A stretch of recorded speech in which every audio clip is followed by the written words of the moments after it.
ça se répand un peu partout. On dit, bon, on va, y compris dans le camp national, il faut,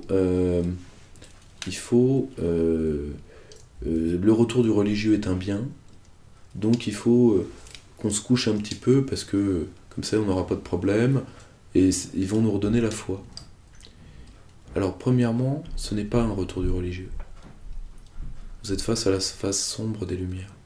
Slavoj Žižek, le grand philosophe et psychologue slovène, je crois, l'a très bien dit. La mondialisation oriente tous ceux qui s'opposent à elle. Ce n'est pas le retour d'un sentiment religieux, disons, sain et intériorisé.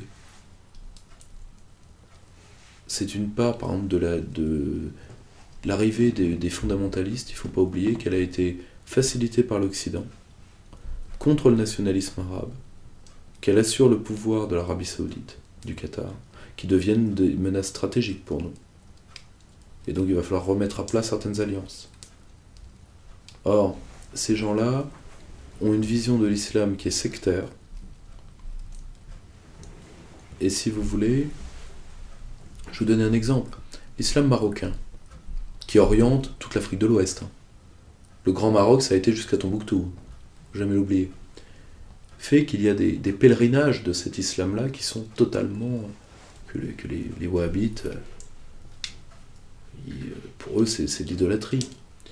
C'est pour ça d'ailleurs que quand ils arrivent dans des islams acculturés, ils les déracinent. Relisez les récits de l'arrivée de l'armée russe dans la deuxième guerre de Tchétchénie. Les Tchétchènes qui ont fêté le départ des Russes quelques années plus tôt les accueillent presque à genoux devant leur village en disant « Enfin, vous allez nous débarrasser de ces malades ». Parce que l'islam du Caucase, c'était pas ça. L'islam d'Indonésie, même si certains prédicateurs ont voulu tenter de le changer, c'est quand même un islam qui doit faire avec les danseuses balinaises. Si quelqu'un les a déjà vues, on est très loin de la non-mise en forme de très beaux corps d'ailleurs. Et avec Borobudur, centre de la fierté nationale indonésienne. Parce que l'islam est multiple. Prenez l'exemple indonésien. Vous savez pourquoi les Indonésiens sont devenus musulmans? Pour entrer dans des circuits de commerce, où c'était plus apte. Donc ils en ont fait religion d'État, parce que c'est un peuple commerçant, ce qui est normal pour un peuple qui doit vivre sur 17 000 îles, dont plus d'une bonne moitié non habitables d'ailleurs. Et deuxièmement, le colonisateur hollandais a aidé le développement de l'islam parce que la logique de soumission à l'autorité est plus forte dans l'islam que dans certaines parts du bouddhisme, parce que le bouddhisme étant fondamentalement un culte filial. Les moines bouddhistes exhortaient les Indonésiens à la résistance au nom de la terre des ancêtres. Alors qu'il y a une part de l'islam qui est beaucoup plus... qui d'un côté rappelle une part de morale confucéenne, c'est on obéit au pouvoir, quoi. Donc, si vous voulez, par ces diversités historiques, l'islam, les islams diffèrent fondamentalement. Or, il y a deux choses dans l'arrivée des rigoristes. Premièrement, il y a la marque d'une crise au sein du monde arabo-musulman, parce que c'est partie du monde arabo-musulman, qui est, je rappelle, l'islam minoritaire,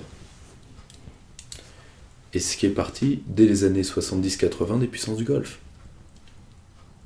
Les ONG de l'Arabie Saoudite, par exemple la Ligue, je ne dis pas la conférence islamique, je dis la Ligue pour contrer la Ligue arabe, l'Arabie Saoudite a créé la Ligue islamique. Elle a créé l'Assemblée de la jeunesse musulmane. Elle a créé les ONG du djihad, qu'elle a aidé par ses bras armés, qui étaient par exemple les Faisal Finance, donc les fonds saoudiens, et ces puissants services de renseignement de Al-Tikri jusqu'au prince Bandar. Donc le gros problème, c'est qu'il y a une OPA de l'islam du Golfe sur l'islam arabo-berbère, qui est l'islam maghrébin et machriquien, sur l'islam noir, sur l'islam du sous-continent indien et sur l'islam indonésien. Et moi, ce que j'aimerais, parce que là je reste dans mon droit, c'est de dire à mes compatriotes, si vous devez être musulman, soyez-le, mais au moins ayez votre islam à vous, quoi. Je vous rappelle, si j'ai tout compris, et là, un musulman me corrigera peut-être, mais si j'ai tout compris de la lecture des textes, si au moins j'ai compris de la part que j'ai lu des textes islamiques, les bédouins, parce que c'est l'islam des bédouins, l'islam des saoudiens, les bédouins ne sont pas les gens que le prophète des musulmans ont préférés, si mes souvenirs sont bons. Ensuite, la crise interne de l'arabité et du monde arabo-musulman, c'est normal qu'elle crée des radicaux. Mais il y a une deuxième chose qui crée des radicaux. Là, je déroule complètement sur ce qu'on doit faire. Je vous rappelle un superbe bouquin qui était de la première école qui d'un côté a ravivé le courant républicain français. C'est un bouquin américain qui s'appelle Jihad versus Macworld, de Benjamin Barber, paru il y a une vingtaine d'années. C'est un bouquin à lire. Parce qu'en réalité, la mondialisation est clairement responsable de ce qui est en train de nous arriver. Régis Debray avait une phrase aérienne, elliptique, comme toujours. Il avait dit, vous savez, dans un pays, plus vous amenez de Coca-Cola, plus vous faites pousser d'ayatollah. Et c'est vrai. C'est que fondamentalement, face à cette volonté de l'homme jeté dans le monde, alors que le monde n'est vivable que par médiation, on se rétracte. Et quand cette rétractation, qui est normale d'un sentiment de survie, rencontre une idéologie qui n'est pas l'islam, moi j'entre pas dans un débat qui est un débat de théologiens, là-dessus vous avez des tas de gens, les époux Urvois, mon ami René Marchand, Anne-Marie Delcambre, vous avez des tas de gens. Le Charles Saint-Pro, qui lui, pour le coup, l'antithèse de René Marchand, lui est très très pro-musulman, qui aime énormément l'islam, qui la connaît intimement, qui est un ami personnel de Saddam Hussein, entre autres, et d'Yasser Arafat. Or, si vous voulez, j'entre pas dans le débat est-ce que l'islam est une religion ou pas, je n'ai aucune compétence pour pouvoir avoir ce débat-là. Et en plus, c'est un débat qui, je ne sais pas s'il m'est si utile que ça. Parce que j'ai néanmoins plusieurs millions de compatriotes. Il faut bien que je leur dise quelque chose. Donc, ça c'est un point important de voir si les musulmans, et particulièrement les jeunes musulmans, entendent avoir un islam enraciné ou pas. Ou s'il reste soit par les Chibani sous les islams du bled, c'est-à-dire les islams des pays d'envoi. Les Chibani, c'est les premiers rangs des mosquées, c'est les personnes âgées. Généralement, ils ont un pouvoir énorme sur l'imam, si j'ai tout compris. Et soit c'est l'islam des Chibani, soit c'est pire, c'est l'islam du Golfe. Et à travers l'islam du Golfe, vous pouvez rajouter l'islam des frères musulmans, qui n'est pas tout à fait le même, mais c'est une différence de degré. Pas de nature, fondamentalement. Après, vous avez le salafiste anti-politique, qui est lui dans son truc, mais qui peut dériver vers le djihadiste. Lui est dangereux, mais moins dangereux, parce que pour lui, la politique, c'est quasiment haram, quoi. C'est quasiment impur. Donc, généralement, il mène une vie de prédication.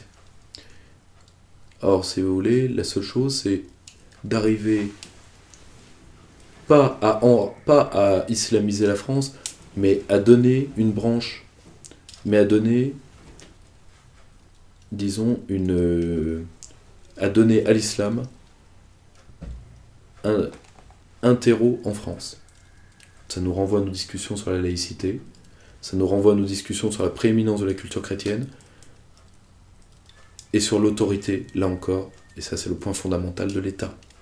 Après, tout est possible. Est-ce qu'on doit faire un institut de théologie musulman en face de, comme le dit par exemple le rapport Conessa, possible, pour avoir que des musulmans français statuent sur le dogme.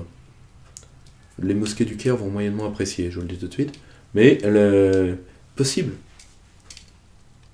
Est-ce qu'il faut à la France un siège à la conférence islamique, que la France utilise comme vecteur de puissance d'être en partie musulmane? Moi j'en serais partisan, par exemple.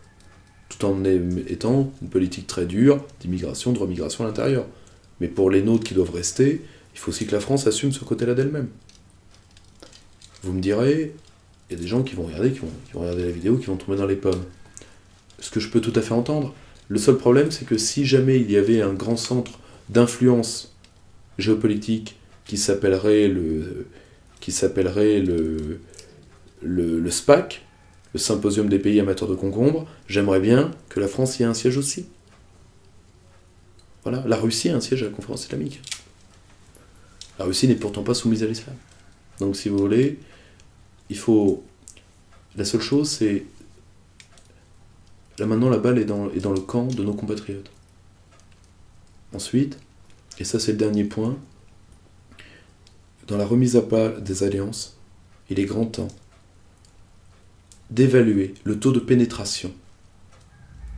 Je vous ai déjà parlé de ce qu'il est aux États-Unis par Robert Baer, le taux de pénétration saoudo-qatari en France. Pour ça qu'il